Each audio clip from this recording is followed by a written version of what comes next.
Well, we are now going to talk precisely about the mark of the beast, which is the subject that occupies us and where we ended this lecture series. Now we are going to continue with it. Summarizing, let's see who is or what is the beast of Revelation 13. If we do a little memory of the text, it tells us that it arises from the place of the 10 horns, which, according to the prophecy, we saw that it was Western Europe. Why 10 horns?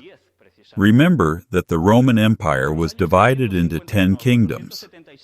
Between the years 351 to 476 AD, the Roman Empire is divided into 10 kingdoms. Therefore, it emerges from there. We are talking about a power, a person. We are going to see who he is, or what he is, which arises from this moment when Europe is born, so to speak, divided into states. But, ultimately, it is this. Let's see now that this beast says it will be different from the others. Why will it be different from the others?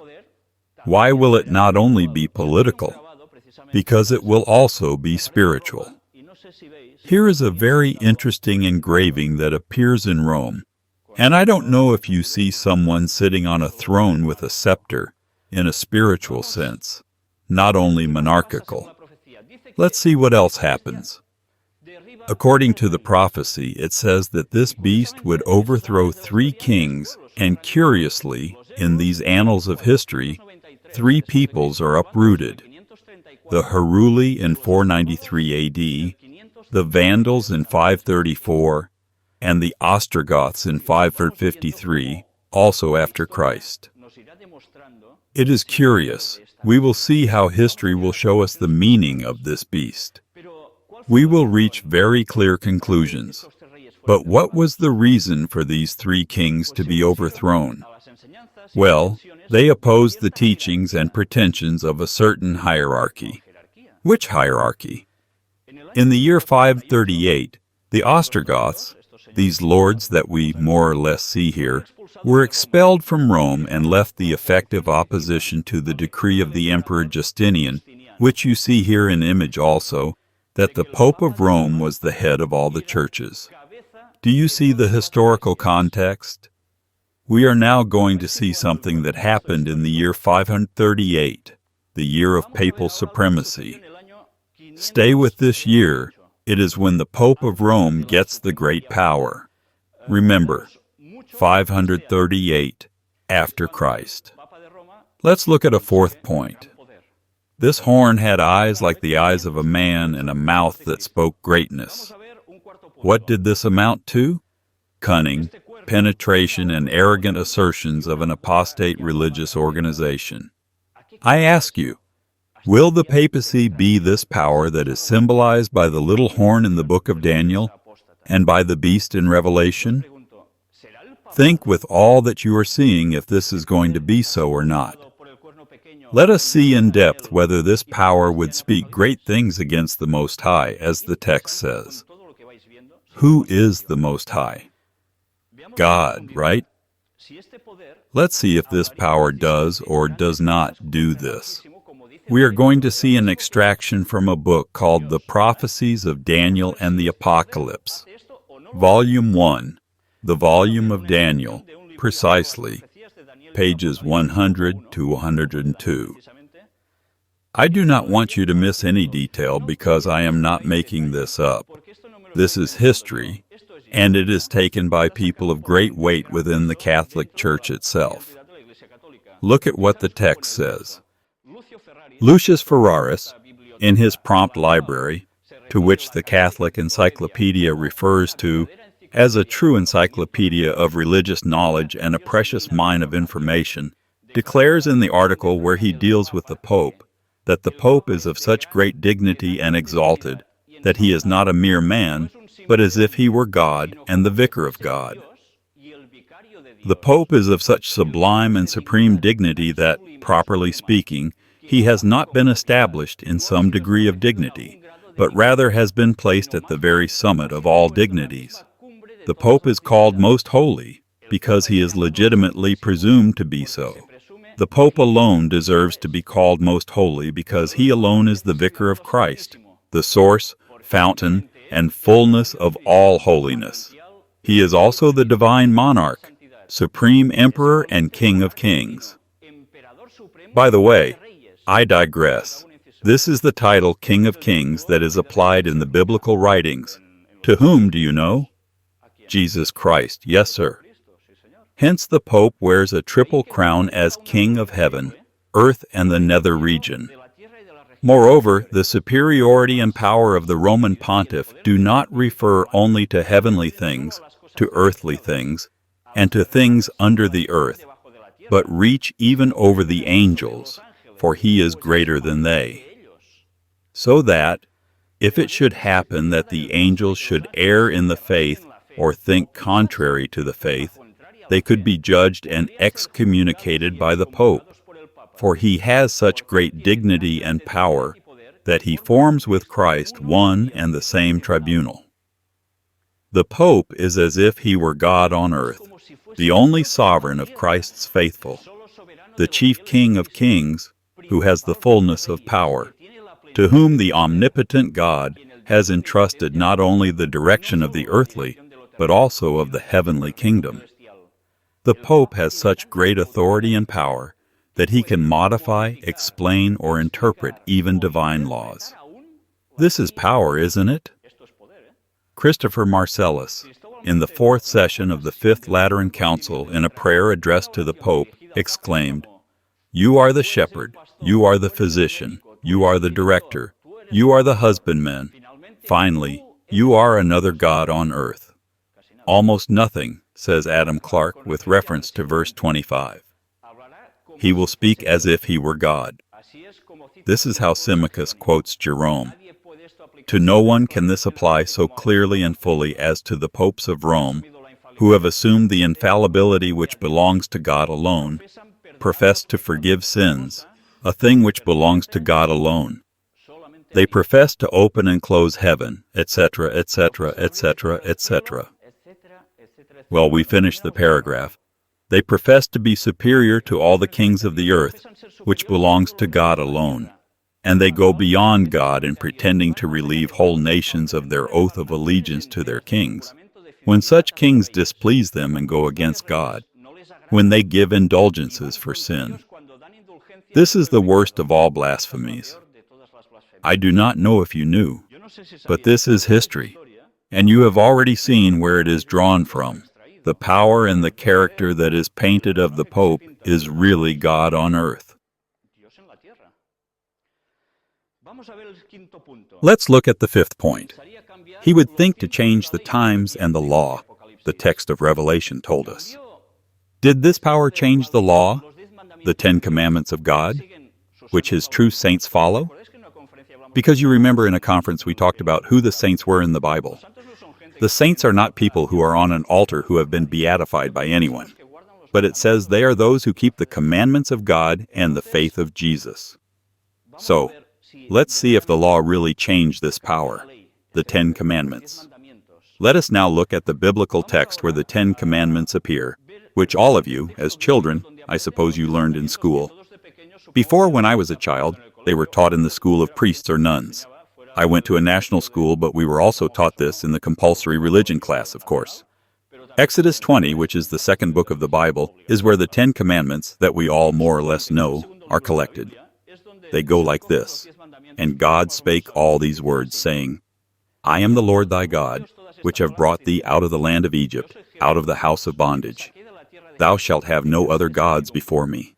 Thou shalt not make unto thee any graven image, or any likeness of anything that is in heaven above, or that is in the earth beneath, or that is in the water under the earth. Thou shalt not bow down thyself to them, nor serve them.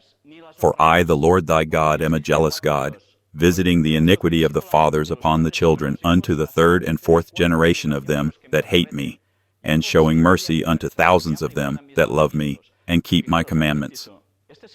Notice, I digress. This 2nd commandment is telling us, Thou shalt not make unto thee any graven image, isn't it? And least of all to worship them. Let's continue.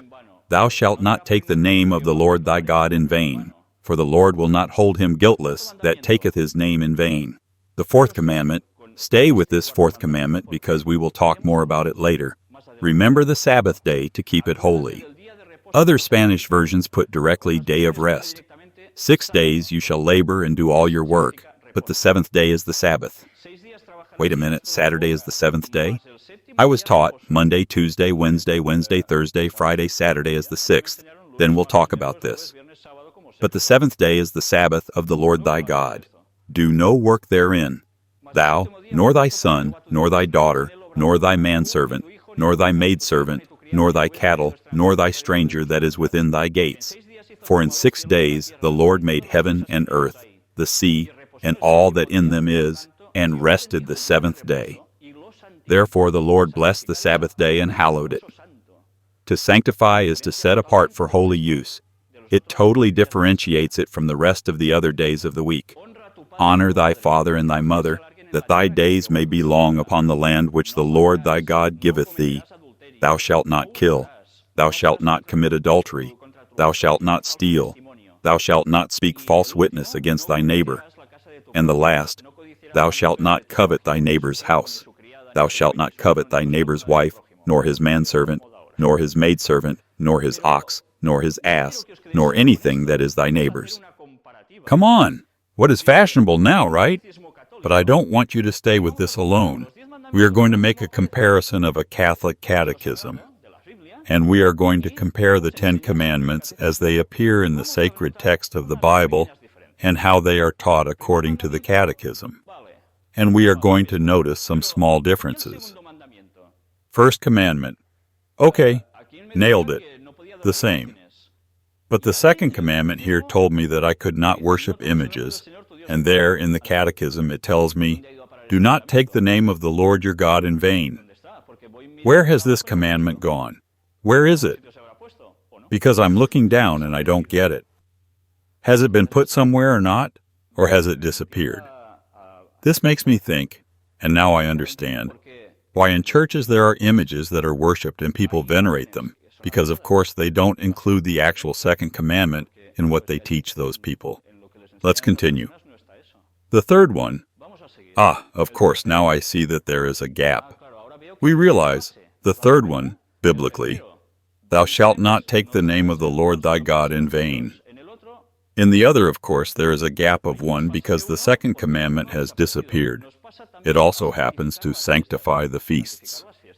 Sanctify the feasts? Did we read before sanctify the feasts, or what the fourth commandment said, which was to rest on the Sabbath, to keep the Sabbath, to keep holy the Sabbath? And there it says, keep holy the feasts. What happened here? This is a change, isn't it? The rest of the commandments, I see that they are more or less all the same, yes. But I see that then in the 10th commandment, the biblical one tells me that I must not covet anything that belongs to others. And there, as I am missing one, because I would have 9 left because I have deleted one, I see that in the 10th one it is, there are 2, the 9th and the 10th. Thou shalt not covet thy neighbor's wife, as the 9th, and the rest of covetousness we put as the 10th. Therefore we have 10. I don't know if you had noticed this detail, but someone has changed the law of God, and the prophecy said that this beast, this great power, would do this. Has the prophecy been fulfilled? I think so. Let's see. Summarizing a little bit what we have seen so far, he suppressed the second commandment, which forbids worshiping images, and divided the 10th commandment in 2, so that there would still be 10. The fourth commandment, referring to the sanctification of the Sabbath, was replaced by the sanctification of the feasts. We are going to see a 6th point that the prophecy told us. It will attack the saints of God for a time, times, and half a time. Do you understand something? It says that this power will attack the saints of God, who were those who kept the commandments of God. In other words, this great power was dedicated to persecute and kill people who followed the law as it was before. And for how long? Well, for a time, times, and half a time. For me, this is an enigma. Is it clear to you? How long is that? Well, today we are going to learn a little bit to decipher these symbols. What are they? Because it is very important. Because if we come to a conclusion of how much that is, we will be able to know if it applies to the papacy or if we are confusing the power. Maybe it is another one and we are hanging the Saint Benedict to whom it does not correspond. Let's see how long a time is. It turns out that in the Bible there is, you remember the book of Daniel, which we've talked about quite a bit because there are a lot of very interesting prophecies. The prophet Daniel has some conversations with King Nebuchadnezzar of Babylon. And in principle, the king of Babylon, oh, that's good, huh? That's good, they agree. All right, they were totally different in beliefs.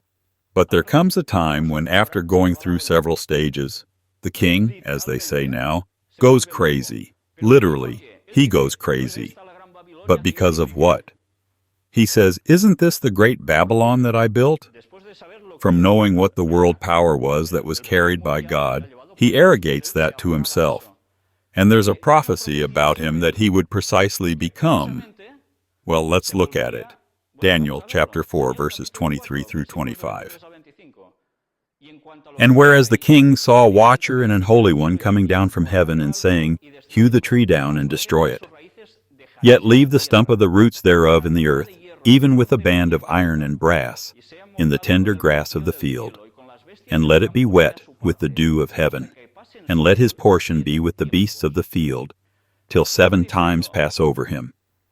He is saying to him, the king is going to become like a goat. Well, almost literally, like a goat, like a wolf, I don't know. He would lose his mind and go and eat grass with the beasts of the field. In other words, he could not reign because he would be totally out of his mind, and so on for 7 times. Notice that he uses the same expression as in Revelation. He goes on to say, "This is the interpretation, O king, and this is the decree of the Most High, which is come upon my lord the king, that they shall drive thee from men, and thy dwelling shall be with the beasts of the field, and they shall make thee to eat grass as oxen, and they shall wet thee with the dew of heaven, and 7 times shall pass over thee, till thou know that the Most High, that is God, ruleth in the kingdom of men, and giveth it to whomsoever he will." Let us now look at 32 to 34 of these verses. "And they shall drive thee from men, and thy dwelling shall be with the beasts of the field. They shall make thee to eat grass as oxen, and 7 times shall pass over thee, until thou know that the Most High ruleth in the kingdom of men, and giveth it to whomsoever he will." And notice what the text says. "The same hour was the thing fulfilled upon Nebuchadnezzar, and he was driven from men, and did eat grass as oxen, and his body was wet with the dew of heaven, till his hairs were grown like eagle's feathers, and his nails like bird's claws. And at the end of the days I Nebuchadnezzar lifted up mine eyes unto heaven, and mine understanding returned unto me. And I blessed the Most High, and I praised and honored him that liveth forever, whose dominion is an everlasting dominion, and his kingdom is from generation to generation." Did you get the times? 7 times. Let's explain this now. Notice, Flavius Josephus, during the 1st century, was a Jewish historian who was on the side of the Roman government. He was protected by the Emperor Vespasian, also by Titus, and then by his son and successor, and then Domitian. And notice what this gentleman writes. He confirmed that to Nebuchadnezzar happened what was written here. It is curious, someone may say, well, did this happen or did it not happen? In this case, he, as a historian, confirmed it. Let's see a detail in his book, Judaic Antiquities, Book 10, Chapter 10, Section 6. Here you have the cover of the book. He says that the madness lasted him. Do you know how long? How long would you say it is a time? A year? Well, maybe you're right because he says the madness lasted 7 years. That is, 7 years like a real goat, grazing like a total animal, and after 7 years he comes to his senses. Therefore, 1 time is equivalent to 1 year. Let's look at all this in more detail.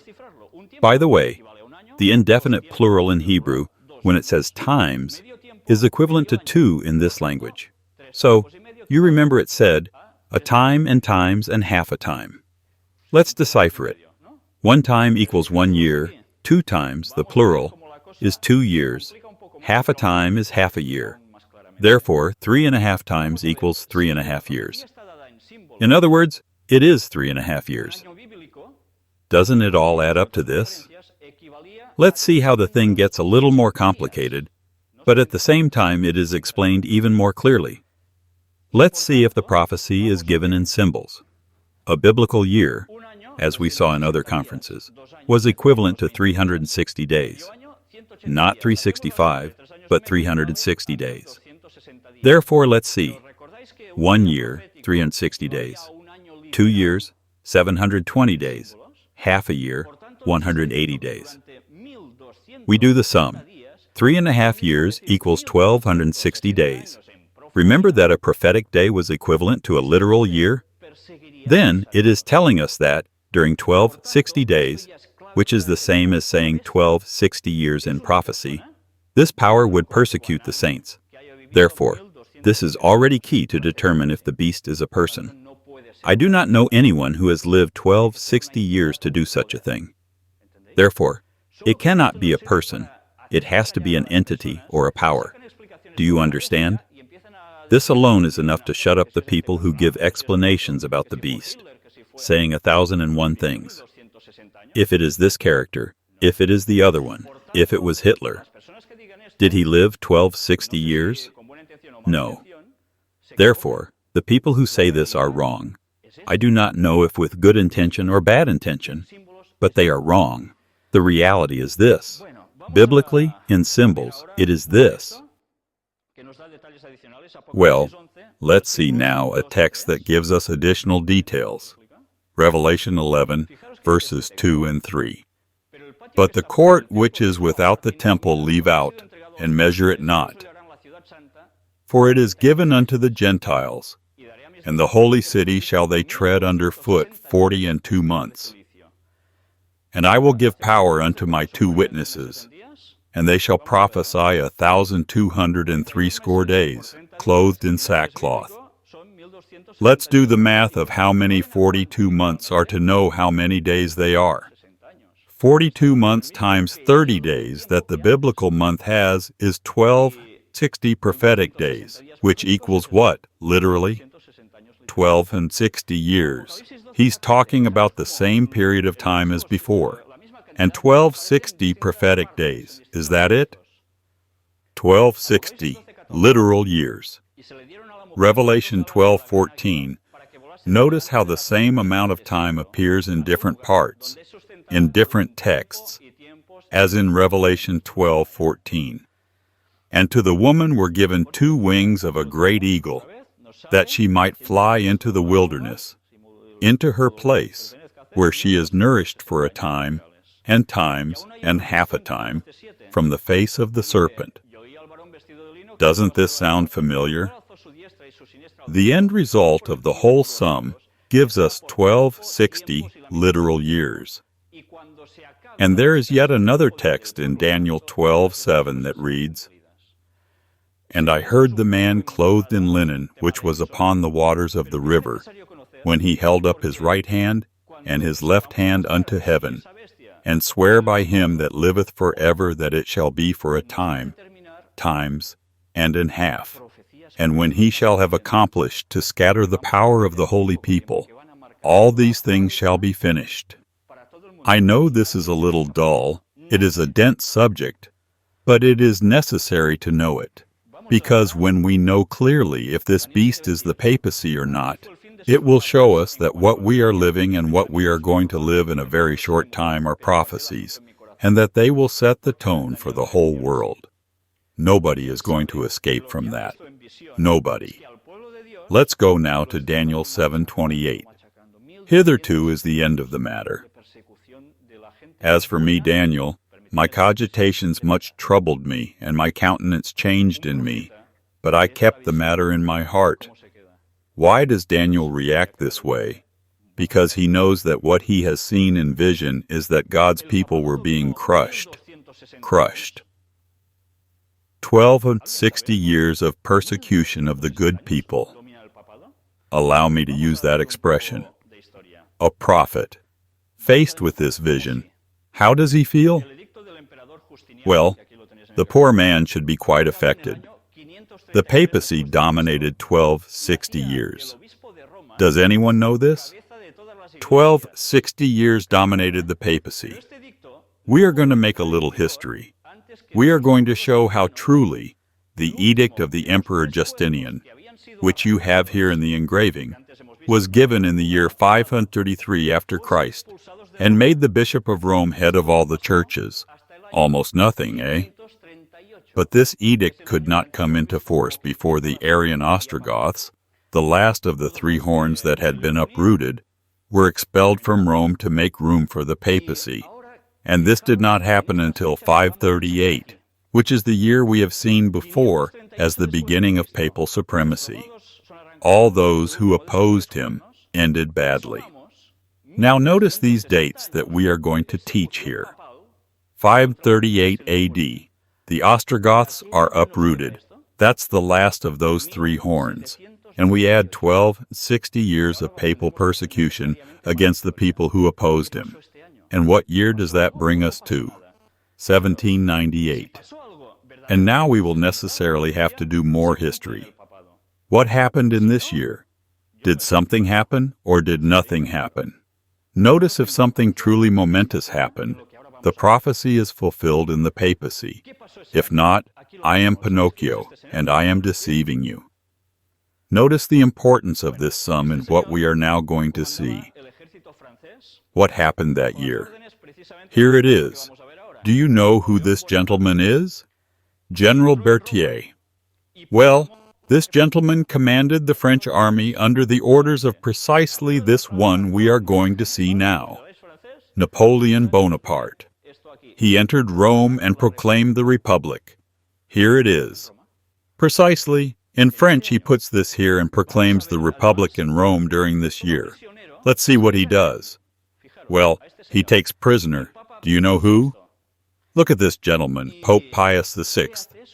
And what does he do? Well, you remember the text of the prophecy that says that a mortal wound is inflicted on the beast. A mortal wound. What does that mean? If you're dead, you're dead. It's a deadly wound. But the prophecy said something besides this. If it had been a mortal wound, the history of the papacy ends here, right? But the prophecy said something else. It said that this mortal wound was going to be healed. Curious thing, eh? Let's see precisely with this man, John. Well, it is a drawing. It was not exactly a photograph of the time because there was none. He was a disciple of Jesus, and he made these prophecies precisely 430 years before the papacy arose. And you see, he nailed it, didn't he? Let's look at Revelation 13:3. And I saw one of his heads as it were wounded to death, and his deadly wound was healed, and all the world wondered after the beast. I don't know if you are aware of this image. We analyzed this in another conference when we showed this image. Pope John Paul II in body present. Behind him an entourage of first-level personalities of world politics, especially of the government of the United States, former presidents and presidents, kneeling before this body. Kneeling. Why do I say kneeling? Because all these gentlemen are Protestants, or so they say, and we saw that they all belong to secret societies, but curiously all bowing before this body. To whom are they bowing? What does the Pope himself mean? To the Vatican in general. He is the person to whom they are paying tribute, and to that power. And this is very significant because we already showed how the United States was created. It was born out of people from the Protestant world who fled Europe because they were persecuted by the papacy. That's how the United States was born, and the first inhabitants of the United States, you didn't tell them, because they had had a very bad time with the clergy, in general, with the Vatican. A few years have passed, and you can see how the situation has changed in the United States, its rulers with regard to this body and what it means. And another character appears. A new pope is erected, in this case Cardinal Ratzinger, who you already know who he is, currently Benedict XVI. But let's see in more detail when the mortal wound is healed, because this is a recent event. But is this mortal wound healed here? This is a great evidence, however. This comes from a long time ago. Let's look at a little bit of history. In the year 1800, notice, the facts that we have described were from 1798, when the Pope is taken to prison. Okay? He dies. And in 1800, another Pope was elected. How can it be if the papacy disappears? Well, nothing. In a year and a bit, bam, we have another Pope. What a thing. Pius VII. And do you know who crowned Napoleon himself? Well, this gentleman. Let's see the image of Napoleon Bonaparte, 1769 to 1821. He was crowned Emperor of France on December 2, 1804, in the Cathedral of Notre Dame in Paris by Pope Pius VII, although he himself wore the crown. Curious, eh? But you see, the Pope was there again, and before that he himself had ordered that the Pope no longer commanded. It is curious, this is healing wounds. But let's look at something that happened in history in 1929. You remember this Mr. Benito Mussolini. You all know him, don't you? In the photo next to Adolf Hitler. What did he do? He signed the Lateran Treaty. What was this Lateran Treaty in 1929? Well, precisely that the dominion over the Vatican City was given to Pope Pius XI. From that moment on, the Pope is the head of the world church and head of state. This is very important because this would allow him to have open doors with the other states. Because now he not only commands on a religious level, but he also commands a state. And therefore, what do states have? Ambassadors, right? Representatives everywhere. Now, let's talk about something that is also very surprising. Have you heard about the Antichrist? Everybody, I guess you've heard of the Antichrist. What versions have you heard of the Antichrist? What's the Antichrist? Who's the Antichrist? A ruler? A deceiver? Okay, what other versions have you heard of this? I'm asking you randomly, what would you say the Antichrist is? Is he a hoax? Is he a specific character? Recently, well, a few years ago, it was said to be Mikhail Gorbachev. It was said to be Ronald Reagan. It was even said to be Bush. It was also said that it was the Pope. Well, we will have to do a review, because in the times of the New Testament, precisely during the first 100 years of the Christian era, the process that the Antichrist would follow was written. Let's see if it also applies to the papacy. Let's look at the first image, which is a text, and we will do a little historical review about it to know what is or who is the Antichrist. In the Acts of the Apostles, written by the apostles of Jesus, but specifically by Luke in this case, chapter 20, from 28 to 30 of Acts tells us, "Take heed therefore unto yourselves, and to all the flock, over the which the Holy Ghost hath made you overseers, to feed the church of God, which he hath purchased with his own blood. For I know this, that after my departing shall grievous wolves enter in among you, not sparing the flock. Also of your own selves shall men arise, speaking perverse things, to draw away disciples after them. This is a first step of the Antichrist, someone who arises from among the early Christians themselves to speak perverse things, to change things, and to go against them. Let's look at another text. 2 Thessalonians chapter 2, verses 1 through 8.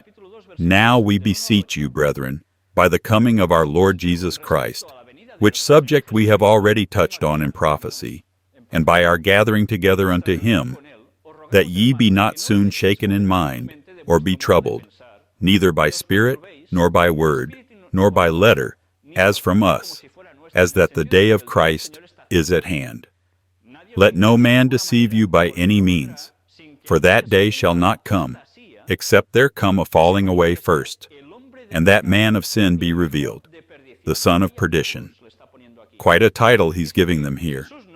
He says Jesus is not coming back a second time until someone appears in history who does these things, who opposeth and exalteth himself above all that is called God or that is worshipped, so that he as God sitteth in the temple of God, showing himself that he is God. Remind you of anything we have seen some time ago? Remember ye not that when I was yet with you, I told you these things? And now ye know what withholdeth, that he might be revealed in his time. For the mystery of iniquity doth already work. Only he who now letteth will let until he be taken out of the way. And then shall that wicked be revealed, whom the Lord shall consume with the spirit of his mouth, and shall destroy with the brightness of his coming. By the way, when it says iniquity, it refers to a great injustice, a wickedness. What qualifying adjectives? Impressive. In John's third epistle, verses 9 and 10, we find another text. I wrote unto the church, but Diotrephes, who loveth to have the preeminence among them, receiveth us not. Here we begin to see someone in the congregation saying, "Ah, I am the most important." There is already starting to be some bad feeling here. Wherefore, if I come, I will remember his deeds which he doeth, prating against us with malicious words. And not content therewith, neither doth he himself receive the brethren, and forbiddeth them that would, and casteth them out of the church. Here appears someone who already wants a primacy.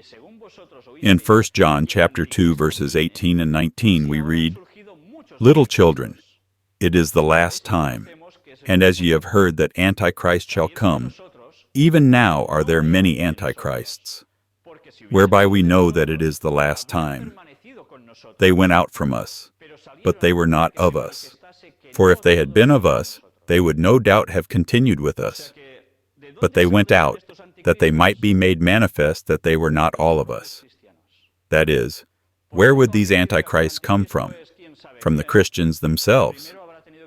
Therefore, someone who says that the Antichrist is who knows who will first have had to come out of these characters of the Christian world. And here, in those times, in the first century of Christianity, they were already doing this.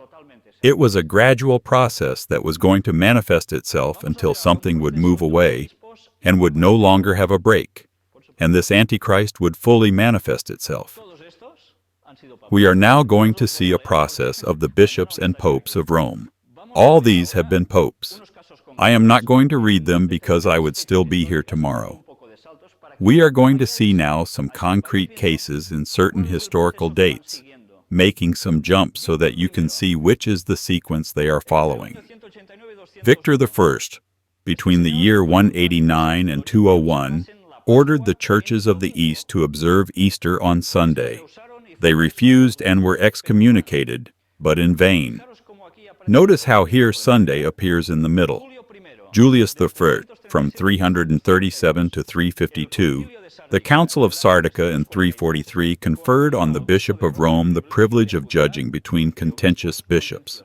That is, if there was something bad between the bishops, the Bishop of Rome would intervene. Innocent I, from 402 to 417, had the concept of being a universal bishop. Well, this is not his picture, you see. Not that he had this face, but there were no engravings of the time. Let's see now Sixtus III from 432 to 440, who said, "I am delegated by God to watch over the whole church." That is, he was the Bishop of Rome, according to him, of course.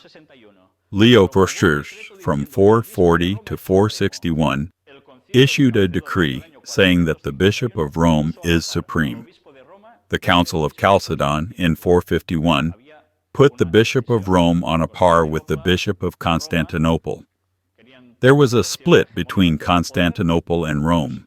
They all wanted a certain hegemony, a certain power, and they were put on a par. Let us now look at Symmachus, from 498 to 514. The Roman pontiff was constituted judge in place of God, fulfilling that office as vicegerent of the Most High. John II, from 533 to 535, Justinian recognized him as head of all the churches of the Christian world. By the way, I digress here. He recognized him as head of all the churches of the Christian world. Do you know what news came out this past week that has hardly been heard in this country?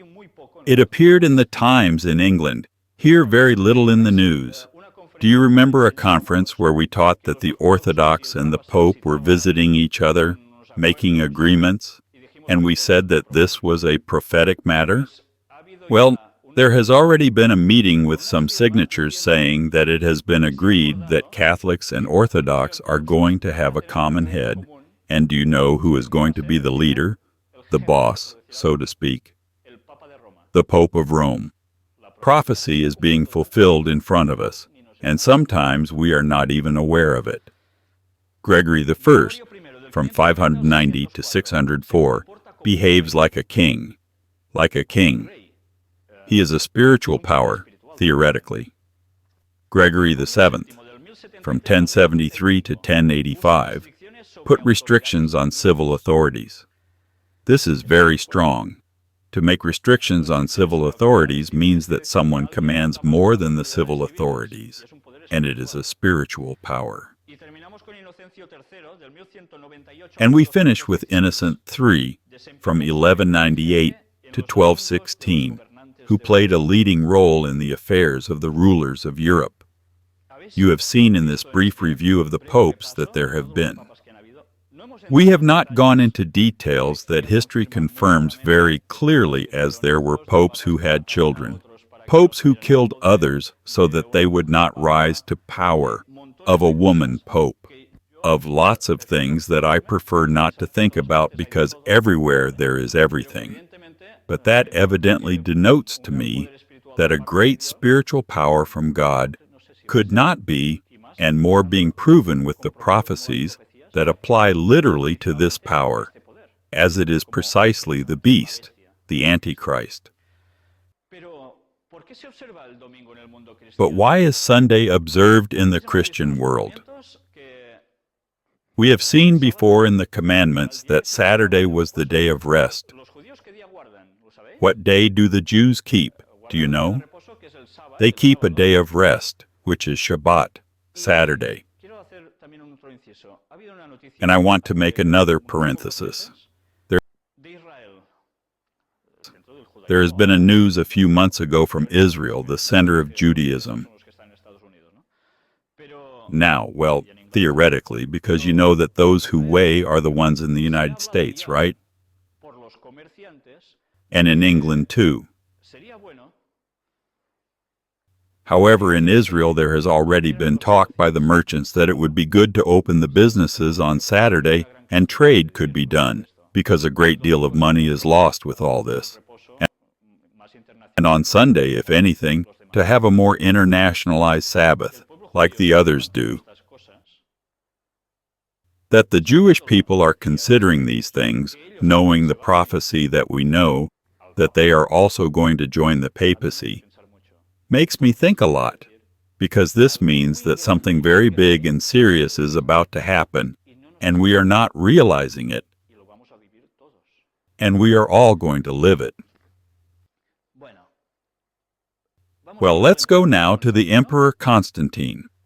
This gentleman who, around the year 300, more or less, converted, in quotation marks, to Christianity, and from there he began to mix truth with error. We are now talking about why Sunday is observed. I grew up knowing that Sunday is the Sabbath, right? You also, and this at a general level in Europe, in the United States, in Central America, in South America, in the Christian world in general, is taught that Sunday is the Sabbath. And in the commandment it put us, what day? The Sabbath, as the Jews, or some of them, still keep it, right? So let's look at these facts. We have now talked about Constantine, and according to all historical indications, Constantine accepted Christianity, seeing that his empire was being shaken precisely by the barbarian hordes and by internal problems of the empire, and wishing to keep it united, he saw the solution in religion as a way to unify the empire. On the other hand, the Christians gladly accepted his conversion, Constantine's conversion, because they would have protection. Because what happened to Christians normally? Well, it is not that they enjoyed great freedoms, but it turns out that not everyone saw it well. That Constantine, the emperor, became a Christian and made a pact with the Christians. How did many Christians end up? In the circus, you see, and in other ways, sometimes, perhaps worse. The pact between Christians and pagans was that all the inhabitants of the empire, which was a pagan empire, the Roman Empire, would become Christians and would have to accept the venerable day of the sun, dies solis, which they said in Latin, which is Sunday, as the Sabbath. The pagan empire, the Roman Empire, worshipped one day of the sun. What day was that? The dies solis, the Sunday that we call Sunday. And Constantine accepted that day and passed it on to the Christian world. So the Christians said, well, okay, that's fine with me. We don't want any trouble and we keep Sunday as a Sabbath. And others said, this is not what the Holy Scriptures say. And here something starts to happen. There starts to be problems among Christians themselves. The Edict of Constantine in 321 AD said, all judges, city people, and artisans will have to rest on the venerable day of the sun. This is the code of Justinian. Those of you who were at the beginning of the conference started with the news from Germany, in which it is intended that Sunday should be the Sabbath, to be with the family, etc., etc. Well, I do not know if what has happened in Germany reminds you a little of this. History is repeating itself. What is more, the prophecy says that history is going to repeat itself, and we will see that people, and now I am anticipating something, whoever does not accept this is going to have problems. History will repeat itself even more severely than before. We will see this in detail. The day of the sun is observed by Christians because of the resurrection. This is the first known quotation of Sunday as a Sabbath. Justin Martyr, Apology 167, the year 155 after Christ. And what happened? It turns out that the people who did not keep this day, Sunday, who did not agree, what was done to them? Let's do a little bit of history.